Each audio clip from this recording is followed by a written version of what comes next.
영문과 교수를 지낸 금화 피천득 선생은 5월에 태어나서 5월을 사랑했고 5월을 노래했고 5월의 세상을 떠나서 흔히 5월의 시인이다 하는 이름으로 불려지기도 하지요. 순수한 동심을 가진 채 평생을 살았고요. 한국 서정문학의 핵을 그은 인물로 평가를 받고 있을 뿐만 아니라 나이를 잃은 영원히 늙지 않은 5월의 소년으로 후배들은 기억을 합니다. 어쩌면 나이 9순의 나이까지 계속해서 이렇게 노래를 이어갈 수 있었다니, 그 순수함을 잃지 않고 살았다니 참 복이 많은 어른이다 하는 생각을 갖게 됩니다. 하지만 정채봉 시인이 그와 나눈 이야기를 중심으로 해서 쓴 시를 읽다 보면 꼭 그렇지만은 않다 하는 생각을 갖게 됩니다. 선생님, 제 마음은 상처가 아물 날이 없습니다. 정 선생, 내가 내 마음을 꺼내 보여줄 수 없어서 그렇지 천사의 눈으로 내 마음을 본다면 누더기 마음입니다. 동화작가인 정채봉 시인이 유일하게 남긴 시집이죠. 너를 생각하는 것이 나의 일생이었지라고 하는 제목의 시집에 나오는 시입니다. 그렇게 평온하고 그렇게 곱고 그렇게 청순하고 천진난만하게 노래만 부르다가 간 어른 같은데 조금 들어가 보면 그의 삶에도 얼마나 많은 고통이 있고 눈물이 있고 한숨이 있었는지 누더기랍니다. 실제로 나라를 잃었던 한일 병탄이 일어나던 1910년에 그분은 태어났고요. 7살에 아버지가 세상을 떠났고 10살에 어머니가 세상을 떠났습니다. 그래서 평생 회복될 수 없는 상실감에 사로잡혀 살았다. 그렇게 어느 다른 글에서는 적고 있기도 하더군요. 그것은 이 시를 썼던 정채봉 시인도 마찬가지였습니다. 시인의 어머니는 20살에 첫 아이 바로 이 정채봉 시인을 낳다가 핏덩이만 남겨놓고 세상을 떠났습니다. 평생 외할머니 손에서 자랐던 사람이었습니다. 몇 년 전 광양제일교회에 가서 집회를 인도하는 중에 이 시인 이야기를 했더니 원로 장로님 한 분이 달려오시더니 채봉이가 우리 교회에서 자랐어요. 제가 교회 학교에서 가르쳤어요. 생생하게 어렸을 적 이야기를 들려주던데, 그러다 보니 시인은 그 시집에서 정채봉 시인은 이 부제를 그렇게 달고 있더군요. 이 세상에 먼지 섞인 바람 먹고 살면서 울지 않고 다녀간 사람은 없으므로. 왜 그 말이 그렇게 저에게도 위로가 되던지요. 오늘 마가복음에서 만나는 여인도 바로 먼지 섞인 바람 먹고 살아야 했고 수많은 어려움 가운데 허덕이고 인생길을 달리다가 이제는 인생을 끝낼 수밖에 없는 그런 어려움 가운데 서 있었습니다. 그가 앓고 있었던 병은 그 당시 의학으로는 고칠 수 없는 불치병이었답니다. 종교적으로는 나도 부정하게 만들지만 다른 사람도, 나와 접촉이라도 손이라도 잡은 사람은 부정하게 되어서 쉬운 말로 이야기하면 이 예배 공동체에 못 들어오는 것입니다. 그분은 저쪽 소방서 앞에서 예배를 드려야 되는, 다른 사람까지 부정하게 만드는 그런 질병이었습니다. 이 힘든 여인의 인생 이야기를 전하면서 마가는 분명한 의도를 가지고 본문을 우리들에게 전하는 것 같습니다. 이 마가복음이 예수님께서 행하시던 바로 그때 옆에 서서 이 성경을 기록한 것이 아니라 구전으로 사도들에 의해서 전해졌던 말씀이 이제 사도들이 한 사람 두 사람 박해로 인해서 세상을 떠납니다. 그래서 이것을 기록해야 되겠구나라고 해서 구전의 말씀으로 전해지던 것이 지금 기록된 말씀으로 남아 있습니다. 그렇다고 한다면 마가가 이 말씀을 기록했던 시점은 한참 이후일 것입니다. 이런 큰 은혜를 받았고 예수님의 사랑을 받았던 여인이었다고 한다면 초대교회 중심 인물이었을 것입니다. 열심히 주님 사랑하고 헌신하던 사람이었을 것입니다. 근데 마가는 이 이야기를 전하면서 의도를 가지고 이 말씀을 우리들에게 전합니다. 이름을 싹 뺍니다. 초대교회 중심부에 위치했던 여인이었을 텐데 이 여인을 아웃사이더로, 주변인으로 다루고 있습니다. 오늘 말씀 마가복음 바로 앞부분에 보면 앞부분의 말씀을 보게 되면 회당장 야이로의 이야기가 나옵니다. 그 당시에는 존경받는 인물이었고 세상적으로 하면 출세했던 인물이었습니다. 딸이 불치의 질병에 걸렸답니다. 백방으로 뛰어도 고칠 수 없었을 때 예수님께 찾아와서 이 딸을 좀 살려달라고 간청을 했답니다. 그래서 그 딸을 살리기 위해서 예수님께서 지금 해당장 야이로를 따라서 그 집으로 가고 있는 그 중간에 이 여인의 이야기가 딱 끼어 들어옵니다. 지금 마가복음은 굉장히 컨덴스해서 아주 엑기스의 복음의 대서사실을 펼치고 있는데 여기에 갑자기 끼어들어서는 안 되는 여인의 이야기를 끼워 넣고 있는 구조입니다. 그렇게 들어왔는데 초대받지 않은 한 여인이 갑자기 끼어 들어오면서 주의를 불편하게 만듭니다. 이런 여인이 들어오면 분위기도 망치고요. 갑자기 지금 잘 흘러가는 모든 것들이 멈춰서게 됩니다.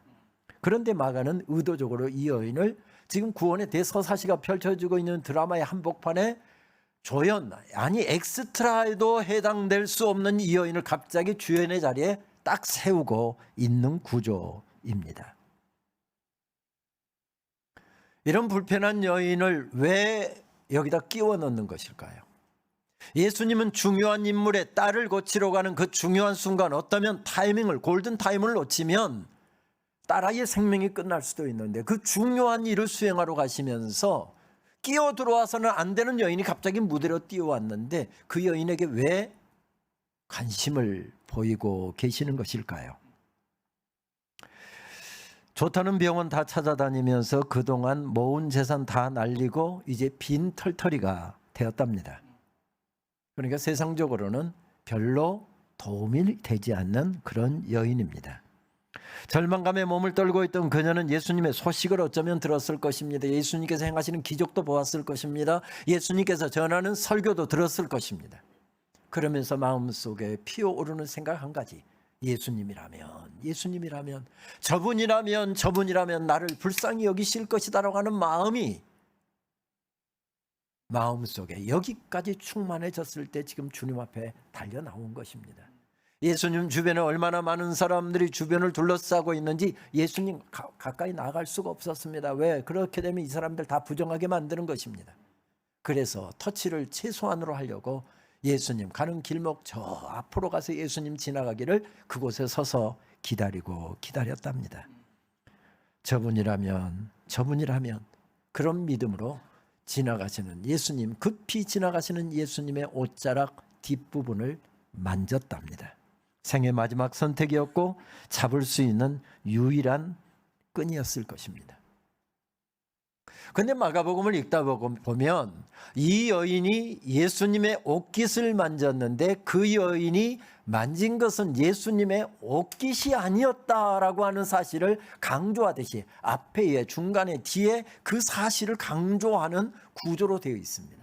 아니 여러 사실들을 병치시키면서 이 말씀을 읽는 사람들로 하여금 그 여인이 만진 것은 예수님의 옷깃만이 아니었어요. 그냥 미신 신뢰하는 것처럼 어떻게 하면 이거다로 하나 잡아볼 듯이 잡으면 어떻게 문제가 해결될 것 같아서 그렇게 잡았던 것 아니에요. 하는 구조로 오늘 말씀을 전하고 있습니다. 그래서 마가는 바로 복음의 대서사실을 시작하면서 첫 장에서 아주 똑같은 이야기, 똑같은 상황 가운데 있었던 사람에게 베푸시는 예수님의 치유 내러티브를 먼저 제시를 하고 있습니다. 마가복음 1장 41절 말씀에는 한 한센병 환자가 예수님께 나왔고 간절하게 예수님께 기도했답니다. 주여 나를 불쌍히 여겨 주옵소서, 긍휼히 여겨 주옵소서. 그렇게 예수님이시라면 나를 고치실 수 있나이다 라고 하면서 엎드렸을 때 예수님께서 말씀하신 내용을 그는 이렇게 기록해서 전하고 있습니다. 예수께서 불쌍히 여기사 손을 내밀어 그에게 대시며 이르시되 내가 원하노니 깨끗함을 받으라, 이렇게 말씀하셨답니다. 여기서 마가는 이러한 사실들을 전하면서 아주 독특한 단어 하나를 사용하고 있습니다. 스프랑크 니조마이라고 하는 헬라어입니다. 이것은 예수님의 지금 심장에서부터 터져 나오는 예수님의 마음을 전하기 위해서 사용한 단어입니다. 놀랍게 마가만이 아닙니다. 공감복음서의 기자들은 다 공통적으로 이 단어를 반복해서 사용하고 있다는 사실입니다. 헬라어 스프랑크 니조마이는 가식이 아닌, 하다 보면 적당히 우리 가면 쓰고 살아야 되잖아요. 안 반가운데도 반갑습니다 이렇게 해야 되는 때도 있잖아요. 또 별로 불편한 사람이 있는데 불편한 심기 드러낼 수 있습니까? 적당히 좀 가면 쓰고 살아야 되잖아요. 그런데 그런 가면 쓰고 살면서 가식에 찬 내용으로 한 것, 그것을 표현할 때는 절대 쓸 수 없는 단어입니다. 거칠애로 말할 때 있잖아요.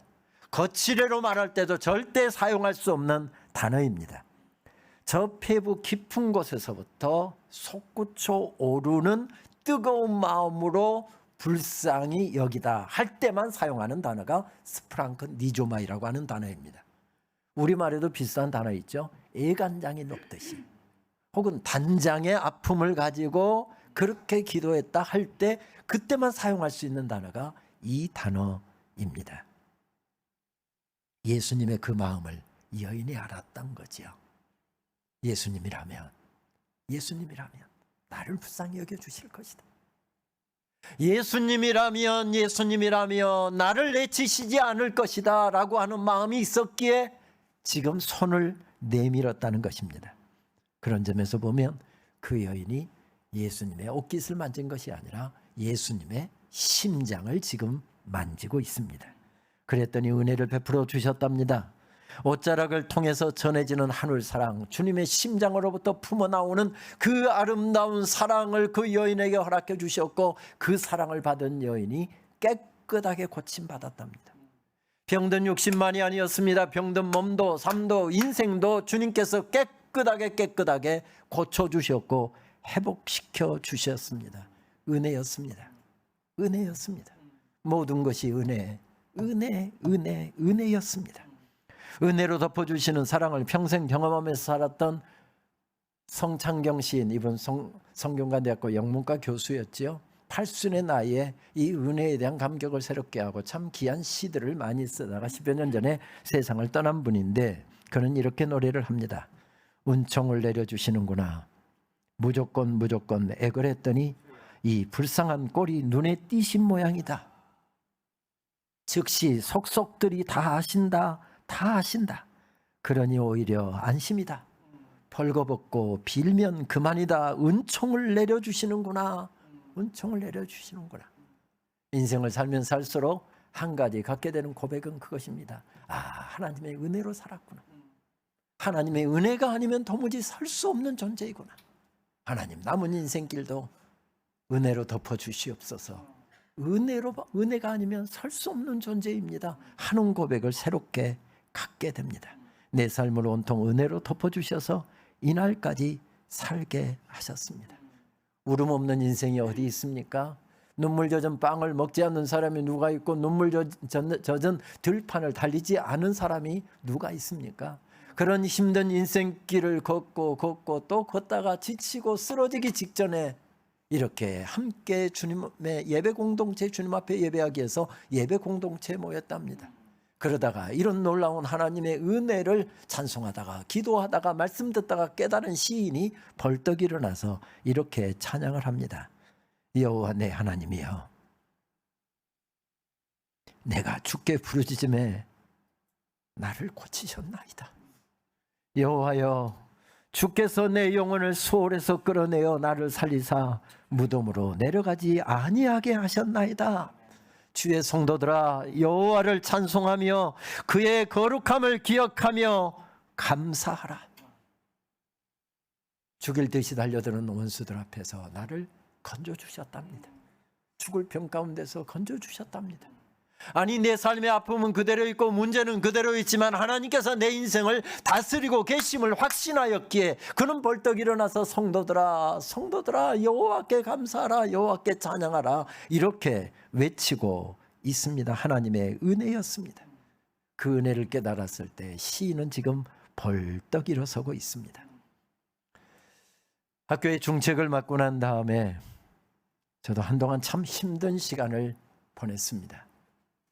제 인생을 가만히 생각해 보면 직선 코스로 인도하셨던 적은 한 번도 없었지만 제 인생에서 어쩌면 가장 힘든 시간을 보냈다 하는 생각을 지울 수가 없었습니다.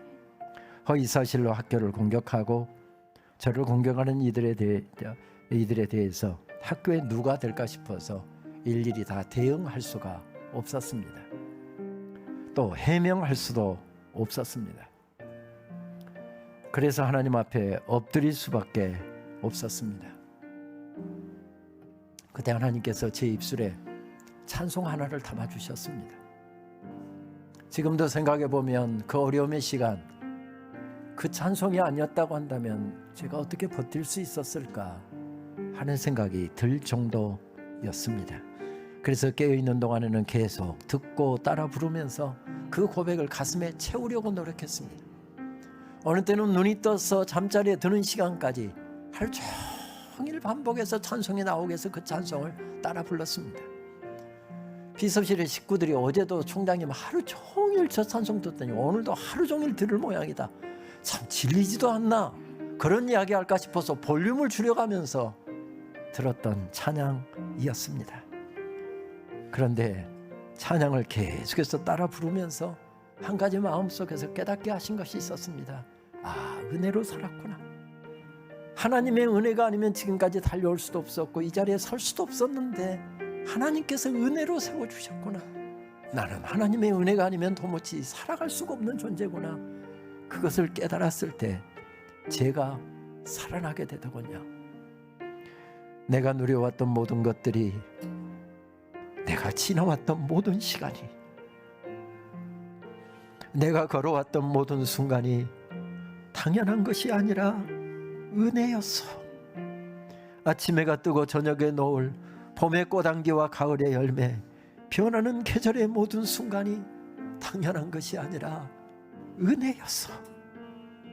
내가 이 땅에 태어나 사는 것, 어린아이 시절과 지금까지 숨을 쉬며 살며 꿈을 꾸는 삶, 당연한 것이 아니라 은혜였어. 내가 하나님의 자녀로 살며 오늘 찬양하고 예배하는 삶, 복음을 전할 수 있는 축복이 당연한 것이 아니라 은혜였어. 모든 것이 은혜, 은혜,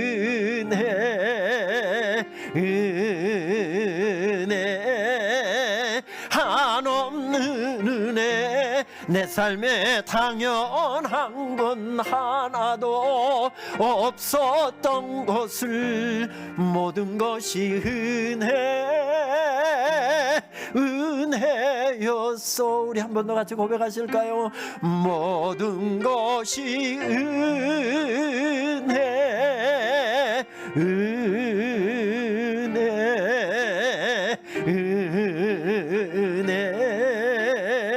한없는 은혜. 내 삶에 당연한 건 하나도 없었던 것을, 모든 것이 은혜였어. 그렇습니다. 은혜였습니다. 죽을 것 같은데 그 고백이 살아나니까 제가 살아나더군요. 문제가 아무것도 아닌 것처럼 여겨지더군요. 그렇습니다. 주님께서는 은혜를 베풀어 주신 다음에 이렇게 묻고 계십니다. 누가 내 옷깃을 만졌느냐? 주님 몰라서 물으신 것일까요? 누가 내 구자에서 몰래 돈 빼가듯이 내 능력을 빼간 사람이 누구인지, 그래서 저작권이라도 행사해서 로열티라도 받으려고 주님 예수님께서 정말 몰라서 지금 찾고 계신 것일까요? 주님께서는 왜 제자들이 반문하는데도 불구하고 그 여인을 끝까지 찾아내신 것일까요? 그리고 말씀하십니다. 따라 내 믿음이 너를 구원하였으니 평안히 가라. 내 병에서 놓여 건강할지어다. 그렇습니다. 그 여인이 만졌던 것은 주님의 옷깃이 아니라 주님의 심장이었고, 십자가에서 허락하실 놀라운 하나님의 사랑을 터치하였던 그 여인을 향해서 주님께서는 그렇게 말씀하고 계신 것이죠. 은혜에 대한 감격 잃어버리지 말고, 그 간절함 잃어버리지 말고, 그 절절함 잃어버리지 말고, 그 마음으로 살아라. 그 마음으로 예배해라. 그 마음으로 신앙생활해라. 그 마음으로 남은 인생길을 달려가라. 주님 그 말씀이셨지요. 우리에게도 지금 그 간절함이 여전히 작동하고 있습니까? 처음 구원받았을 때 그 감격, 처음 부름 받았을 때의 감격, 처음 직분 받았을 때의 감격, 여러분 이 하나도 건물 마련하시고 처음 예배 드리실 때 그 감격, 그 감격이 여러분들 속에 여전히 꿈틀거리고 있으십니까? 참 귀한 분들이십니다. 근데 인생길 살다 보면 이런 문제가 있고 답답한 일이 있으면 문제는 커 보이고 하나님의 은혜도 하나님의 역사하심도 잘 느껴지지가 않거든요. 머리로는 알고 있는데 내가 우선 힘드니까, 내 문제가 너무 크니까 그게 내 속에서 작동을 하지를 않거든요. 그래서 주님께서 그렇게 말씀하신 것입니다. 누가 내 옷을 만졌느냐? 그것은 주님께서 이렇게 물으신 것이죠. Who touched my heart? 그렇게 주님의 심장을 만져서 하나님의 은혜를 받았고 그 은혜로 내가 고침받았으니 이제 이후로도 주님의 심장을 만지는 마음으로 살아라. 그러면 내 앞에 또 다른 문제가 있고 또 다른 어려움이 있고 수많은 고통의 문제가 서성거린다 할지라도 내가 결국은 승리하게 될 것이다. 그렇습니다. 오늘 나의 예배에, 오늘 나의 찬양에, 오늘 나의 기도에 이 간절함이, 그 절절함이 꿈틀거리고 있는가? 그래서 시편 기자는 이것을 목마른 사슴으로 표현합니다. 사슴이 시냇물을 찾기에 갈급함같이 내 영혼이 주를 찾기에 갈급하나이다. 바로 그 마음이죠. 그 마음으로 살아라, 그 말씀입니다. 가난하고 배고프던 시절 우리는 참 이 찬양을 참 많이 불렀지요. 목마른 사슴 시냇물을 찾아 헤매이듯이 내 영혼 주를 찾기에 갈급하나이다. 주님만이 나의 힘, 나의 방패, 나의 참 소망, 나의 몸 정성 다 바쳐서 주님 경배합니다. 저도 젊은 날에 신학 공부하면서 밥도 많이 굶었고요. 호기 부리면서 대학 3학년 때부터 내 힘으로 공부한다고 입주 과외하고 아르바이트 하면서 고생 꽤나 했습니다. 그때 정말 많이 불렀던 찬양이었습니다. 금보다 귀한 나의 주님, 내게 만족 주신 주,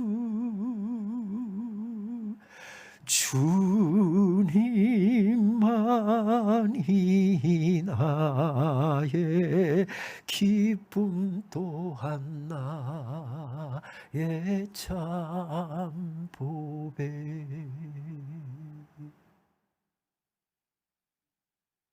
그 절절함, 그 간절함 우리 예배 때마다 회복하십시다. 그리고 그것을 유지하기 위해서 우리 몸부림치십시다. 그래서 신달자 시인은 그 여전히 내 속에서 간절함이 작동할 때 어떤 일이 일어나는지를 그의 시 가운데서 이렇게 우리들에게 들려줍니다. 그 무엇 하나에 간절할 때는 등뼈에서 피리 소리가 난다. 열 손가락 열 발가락 끝에 푸른 불꽃이 어른거린다. 두 손과 손 사이에 깊은 동굴이 열리고 머리 위로 빛의 통로가 열리며 하나님의 소리가 내려온다. 바위 속 견고한 침묵에 온기 피어오르며 자잘한 잎들이 오물거리고 모든 사물들이 무겁게 허리를 굽히며 제 발등에 입을 맞춘다. 엎드려 서 있어도 몸의 형태는 쓰러지고 없다. 오직 간절함, 그 안으로 통이 터오른다. 이렇게 간절하게 예배하는 그 자리에서 새로운 세상이 열린답니다. 하나님의 은혜의 세계가 또다시 펼쳐진답니다. 빛의 통로가 열리고 하늘의 소리가 들려오게 된답니다. 오늘 시편 57편 기자도 어쩌면 그런 자리에서, 어려움의 자리에서 그런 은혜를 경험하며 이러한 고백을 우리들에게 들려주는 것 같습니다. 표제어가 다윗의 시편으로 알려져 있잖아요. 이 굴은 아둘람 굴에서 사울의 군대가 자기를 잡아 죽이려고 쫓아다닐 때에 썼던 시편으로 알려져 있습니다. 아둘람굴에서 어떻게 사울의 군대와 사울과 조우합니까? 사울이 뒤를 보려고 그 굴로 화장실로 이용하려고 들어왔답니다. 부스럭 소리가 나면 들키는 거고, 들키면 이제 딱 갇힌 도간에 든 쥐처럼 붙잡혀서 죽임을 당하는 순간입니다. 그런 절박한 순간에 이런 찬양을 하나님 앞에 올려드렸답니다. 하나님이여, 내게 은혜를 베푸소서, 내게 은혜를 베푸소서. 내 영혼이 주께로 피하되 주의 날개 그늘 아래에서 이 재앙들이 지나가기까지 피하리이다. 내가 지존하신 하나님께 부르짖으며 곧 나를 위하여 모든 것을 이루시는 하나님께로다. 요즘 피터스는 최근에 번역한 성경 가운데서 이 구절을 훨씬 더 생생하게 우리들에게 들려줍니다. 하나님, 나를 제발 좀 다정히 맞아주소서. 바로 지금 죽을 힘 다해서 죽게 달려갑니다. 이 폭풍이 다 지나가기까지 주의 날개 아래로 내가 피하렵니다. 내가 지극히 높으신 하나님을 큰 소리로 부르네. 나를 붙들어 주시는 하나님을. 이런 고백이 있었기에 마지막 부분에 보게 되면 그는 찬양하고 있습니다. 감사하고 있습니다. 하나님이여, 내 마음이 확정되었고 내 마음이 확정되었사오니 내가 노래하고 내가 찬송하리이다. 내 영광아 깨울지어다. 비파야 수금아 깨울지어다. 내가 새벽을 깨우리로다. 주여, 내가 만민 중에서 주께 감사하며 문 나라 중에서 주를 찬송하리이다. 워낙 긍정적인 사람이었기 때문이었을까요? 워낙 적극적인 사고방식을 가진 사람이었기 때문이었을까요? 아니었습니다.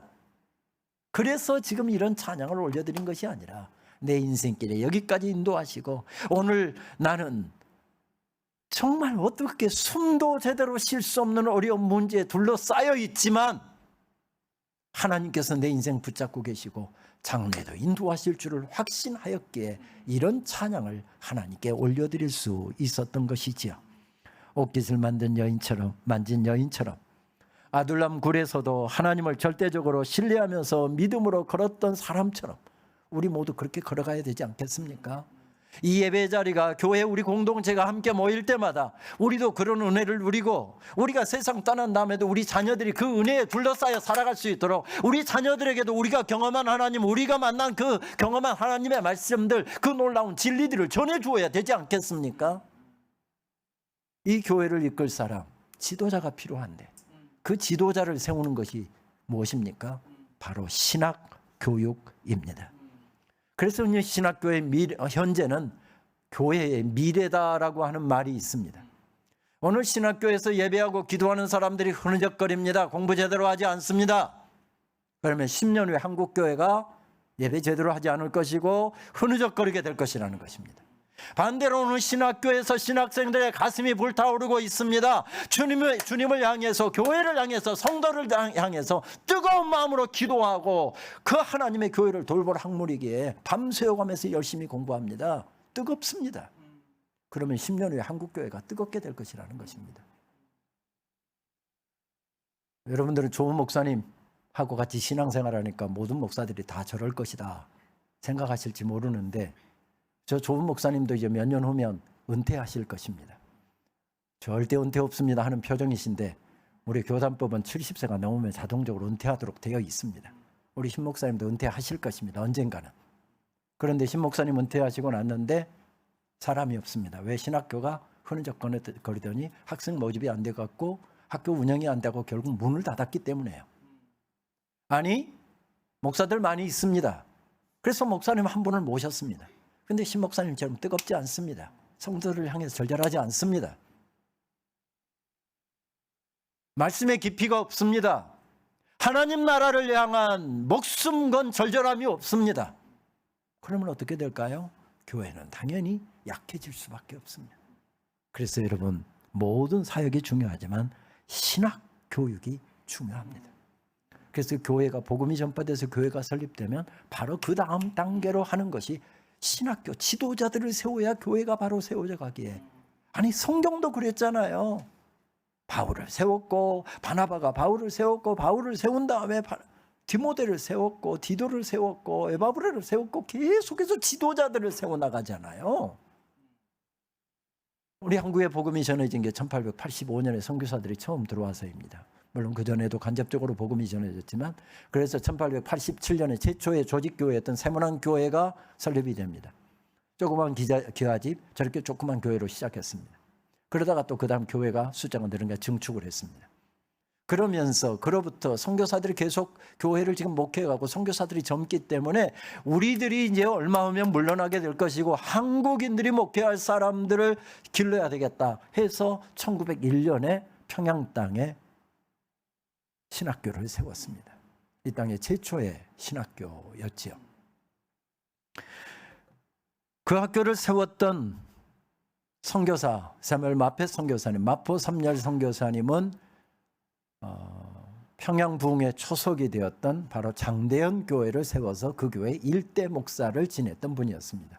그런데 1907년에 그 학교에 일회 졸업생들이 배출되니까 그 중에 똑똑한 사람, 특히 기도가 뜨겁고 말씀이 간절했던 사람 한 사람, 길손주 목사를 세워서 2대 목사, 한국교회로서는 1대 목사를 장대현 교회의 담임 목사로 세웁니다. 그렇습니다. 저절로 되는 일은 없습니다. 신학교육은 교회의 사랑과 기도로 이루어집니다. 아니, 신학교육 자체가 무엇을 이해해서 교육하는 것입니까? 교회를 이해한 신학입니다.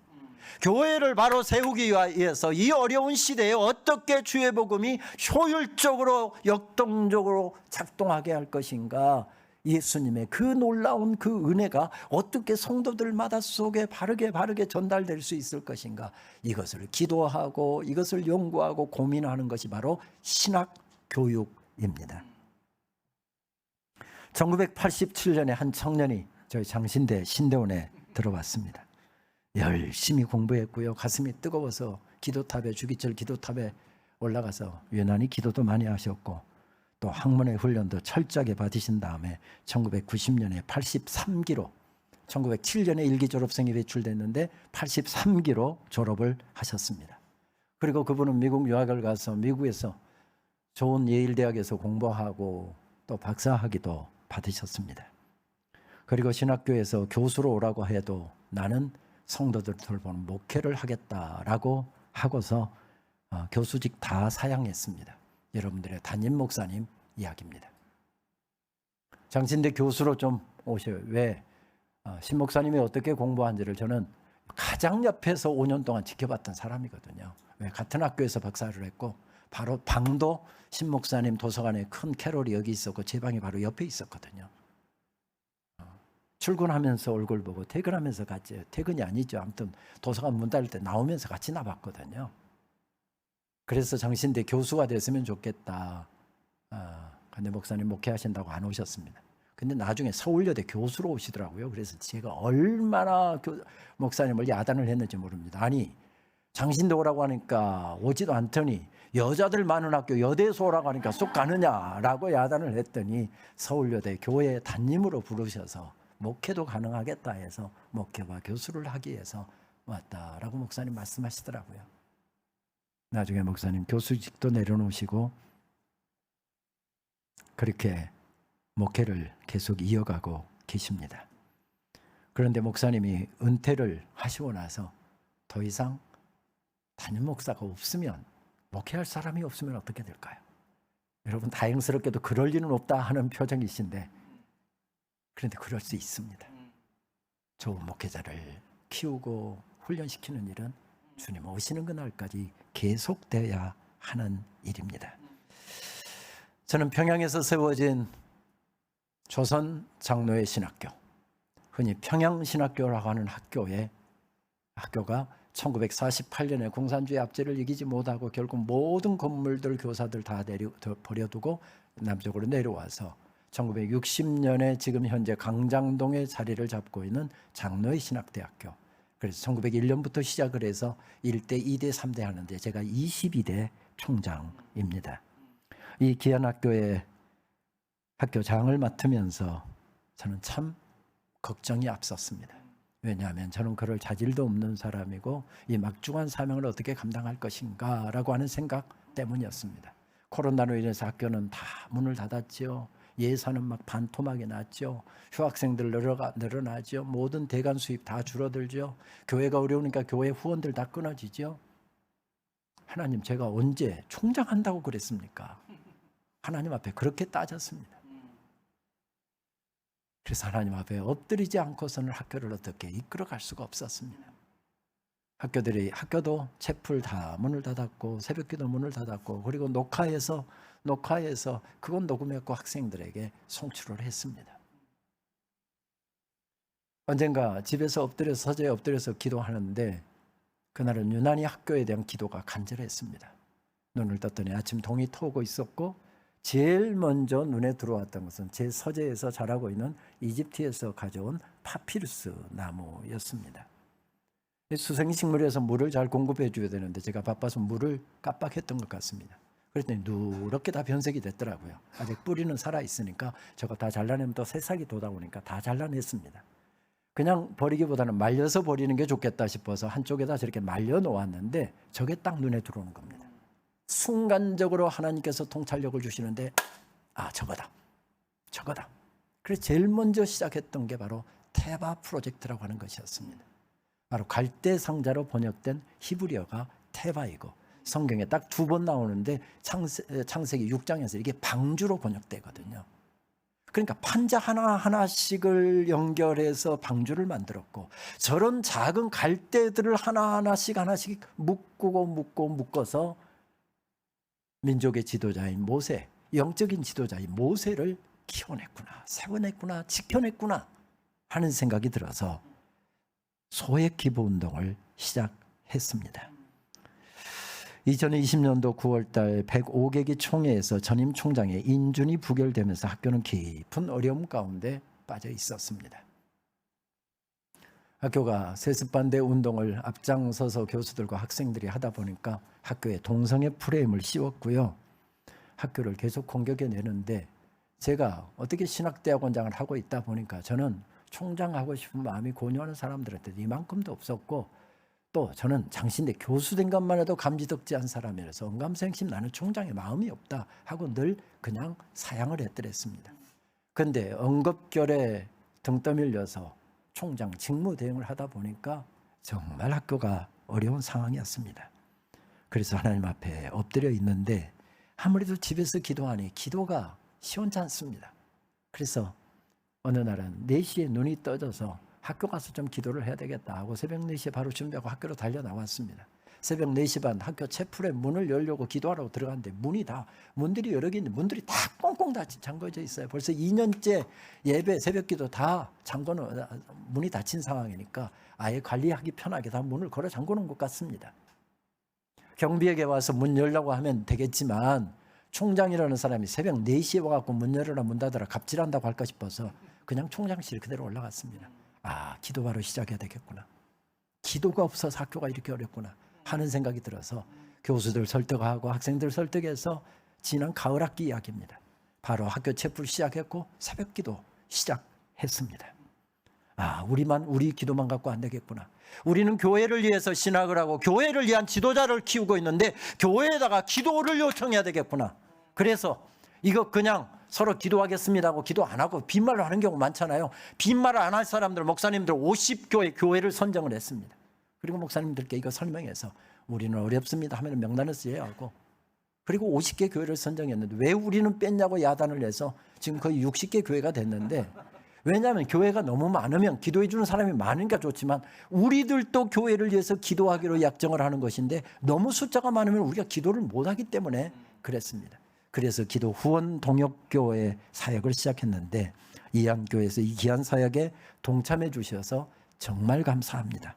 기도 후원 동역교회는 일주일에 한 번 이상 새벽이나 금요기도회나 수요기도회나 기도의 자리에서 장신대가 보낸 기도 제목을 가지고 이 신학교육의 중요성을 아시고 기도해 주시는 것입니다. 그러면 지금 7월달 중요한 여름 행사들이 진행되잖아요. 그 기도 제목이 학교에 보내지면 학교는 방학 중에 교수들 직원들이 각자 알아서 학생들이 알아서 기도하고, 학기 중에는 채플에서 매일 우리도 채플이 있고 매일 새벽 기도가 있으니까 새벽 기도에서 이한교회 기도 제목을 가지고 저희들도 일주일에 한 번 이상 교회를 위해서 기도하시는 것입니다. 여러분, 이 귀한 사역에 함께 동참해 주셔서 감사하고, 은혜로 살았고 은혜로 살아갈 인생, 은혜에 언저리 주변인으로 서 있는 사람들 중심에 세우고자 원하시는 것이 주님의 마음이었다고 한다면 이 역사를 위해서 앞장서 뛸 우리 지도자들을 훈련하는 이 일에도 여러분 깊은 관심을 가지시고 기도해 주시기를 바랍니다. 기도하겠습니다. 하나님 감사합니다. 은혜로 살아온 사람들이고 그 은혜를 전해야 하는 사람들입니다.